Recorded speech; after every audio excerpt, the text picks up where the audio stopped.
एक चपाती देऊ अजून तुला? नको आई, बस. घे ग, चांगली नशिबान आहेस तू. आजारी असलीस तर तुला इथं जेवण मिळतंयच की अंथरुणावर.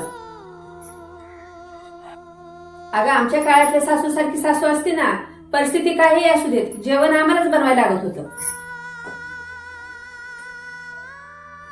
अगं तुझी तर मजाच आहे.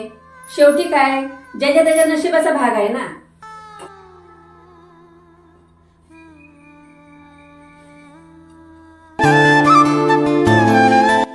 सुनबाई देऊ तुला अजून एक चपाती?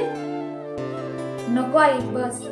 का नाही घेत? घे ना ग, बघ किती बारीक झालेलीस. अगं तस तर माझ्या मुलाबाळासाठी मी बनवतच होते ना ग. तुझ्यासाठी बनवलं पण काय झालं, तू तर माझ्या मुलीसारखी आहेस. घे ना ग, घे. दर दर.